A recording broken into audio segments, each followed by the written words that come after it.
को ही अपना सर्वस्व माना है और मैं उनसे विवाह करना चाहती हूँ। राजा और रानी ये सुनकर बहुत प्रसन्न हो जाते हैं, लेकिन जैसे ही उसका भाई रुक्मी ये सुनता है वो तड़तड़ाता हुआ आता है और कहता है, क्या कहा? कृष्णा? तुमने कृष्णा को अपने मन में बसा रखा है? मैं ये कदापि नहीं होने दूंगा। वो मेरा शत्रु है। वो भगोड़ा 17 बार युद्ध छोड़कर भाग गया। रुक्मिणी ये सुनकर डर जाती है। रुक्मिणी अपने माता पिता से कहती है, माता पिता मैं क्या करूं? और रुक्मिणी अपने माता पिता की ओर देखते हुए कहता है, माता जी पिताजी, अगर ये विवाह होगा तो मेरे परम मित्र शिशुपाल के साथ होगा, नहीं तो युद्ध होगा। आओ देखें कृष्ण रुक्मिणी विवाह प्रेम प्रसंग कैसे शुरू हुआ। तभी रुक्मी दोबारा आता है क्योंकि उसका गुस्सा परमात्मा पे है और रुक्मी कहता है, आज ही पूरे भारत में विवाह का निमंत्रण भेज दो और ऐलान कर दो कि रुक्मिणी का विवाह शिशुपाल के संग होगा। तभी उसकी माता आती है और रुक्मी से बात करने लग जाती हैं। कहती हैं, रुक्मी बड़ा भाई पिता के समान होता है, एक बार बहन से पूछ लेते, इसके मन की सोचो, पूछकर निर्णय लो। वो द्वारकाधीश को पति मान बैठी है। लेकिन रुक्मी नहीं सुनता है और वहां से चला जाता है। और तभी रुक्मिणी रोते हुए अपनी माँ के पास आती है और माँ उसे समझाती है कि मैं क्या करूं। रुक्मिणी बोलती है, माँ रुक्मिणी से रुक्मिणी की माता बोलती है, तुम्हारे पिता और भाइयों को कृष्णा ही पसंद है, परंतु रुक्मी के आगे विवश है। तुम नहीं मानी तो युद्ध होगा बेटी। रुक्मिणी बोलती है माँ से, भाई से कहो माँ, अगर श्री कृष्ण को मन से निकाला तो मेरे प्राण भी निकल जाएंगे। मुझे वर चुनने का अधिकार क्यों नहीं है माँ, क्यों नहीं है?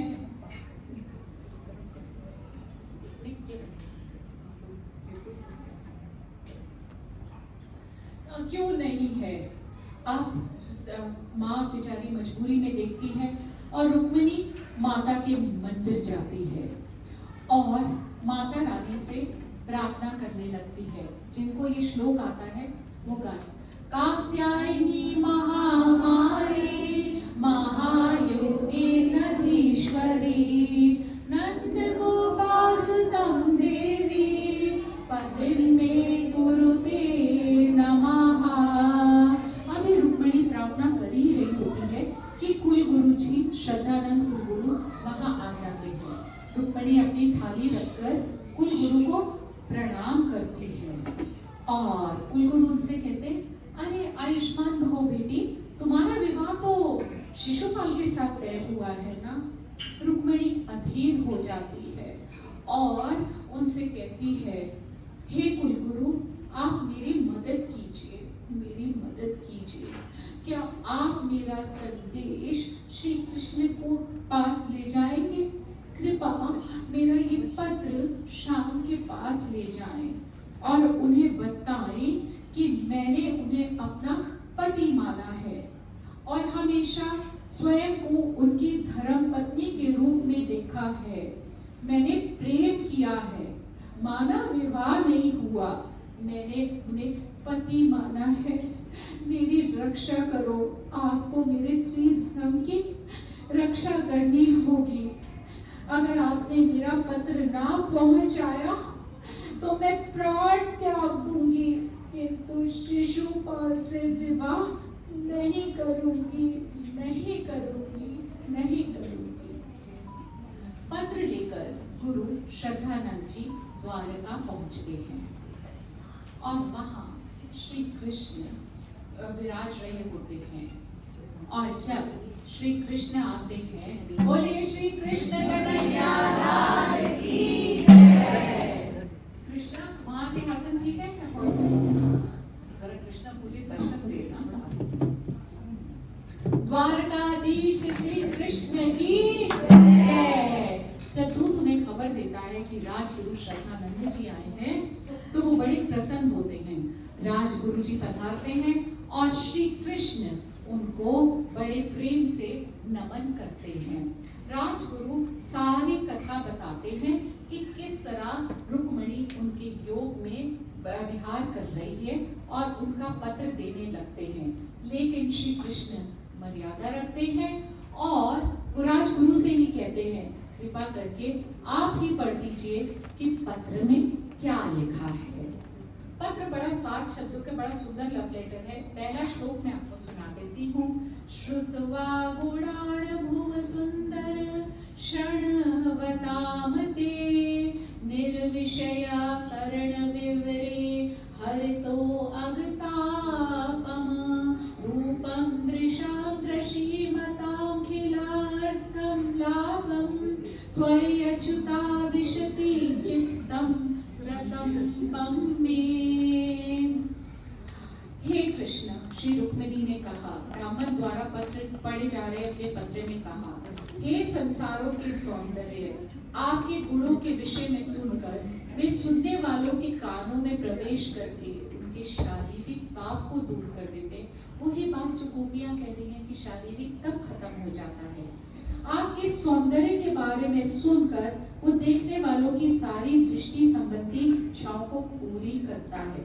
हे कृष्ण, मैंने अपना निर्लज मन आप पर स्थिर कर दिया है, कृपा करके मुझे ले जाएं। पत्र सुन के श्री कृष्ण राजगुरु से कहते हैं कि अब रुक्मिणी कैसे मिलेगी। राजगुरु मुस्कुराते हुए कहते हैं, भगवान, क्या ये बात मुझे आपको बतानी पड़ेगी? अरे रुक्मिणी विवाह के दिन सुबह पार्वती मंदिर में आएगी, तब आप उसे ले जाइएगा। तो श्री कृष्ण अधीर हो जाते, चलिए चलिए राजगुरु, कहीं देर ना हो जाए, देर ना हो जाए। तभी बलराम जी ये बात सुनते हैं और भागे चले आते हैं। अरे अरे अरे, ये श्री कृष्ण इतना अधीर क्यों हो गए? क्या इन्हें पता नहीं है कि अकेले वहां जाना खतरे से खाली नहीं है? कहीं ये ना हो कि शिशुपाल और जरासंध उनका वध कर दें और रुक्मिणी से उनका विवाह ही ना हो पाए। तभी उनकी पत्नी रेवती वहां जाती, क्या कहा? श्री कृष्ण विवाह करने गए हैं, मेरी देवरानी ला रहे हैं। अरे वाह वाह, अब तो मैं पूरे महल को सजाऊंगी, पूरा श्रृंगार करूंगी, बिछुए, पायल, कंगन, टीका, मेहंदी, सब श्रृंगार करूंगी। और हाँ पतिदेव, आपसे तो मैं अतिरिक्त धन लूंगी, धन। बलराम जी कहते, हाँ हाँ सब ले लेना, मैं सब दूंगा, लेकिन अभी तो मुझे जाने दो। और बलराम जी वहां से चले जाते हैं। अब विदर्भ नगरी में, हाँ हाँ बजाइए बजाइए, क्यों कर रहे हैं? तभी वहां रुक्मिणी के पार्वती मंदिर में पहुंचती है और अंदर ही अंदर बड़ी दुखी है कि अगर श्री कृष्ण आएंगे या श्री कृष्ण नहीं आएंगे। और तभी राजगुरु का प्रवेश होता है। अरे राजगुरु, आप आ गए, क्या संदेशा लाए हैं? क्या श्री कृष्ण आ रहे हैं? तब राजगुरु बताते हैं कि श्री कृष्ण विदर्भ नगरी में पहुंच चुके हैं। क्या मेरे श्री कृष्ण आ गए? मेरे श्री कृष्ण आ गए।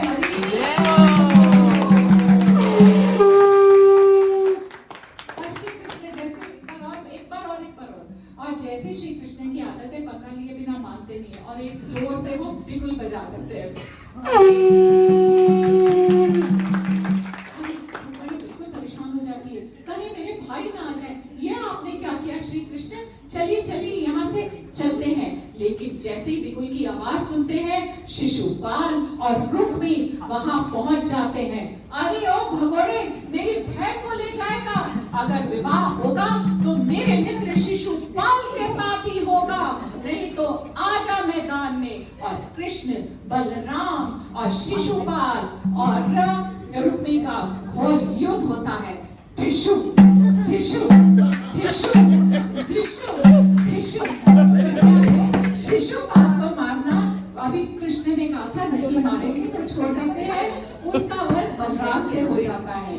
और फिर श्री कृष्ण टिशुम एकदम रुक्मिणी को मारने वाले होते हैं कि एकदम से रुक्मिणी आती है और पैर में गिर जाती है। क्षमा क्षमा श्री कृष्ण, क्षमा क्षमा कर दो श्री कृष्ण, क्षमा कर दो। कह रहे कैसे क्षमा कर दूं? अरे मेरा भाई है, ये मेरे बड़े भ्राता है, पिता समान है।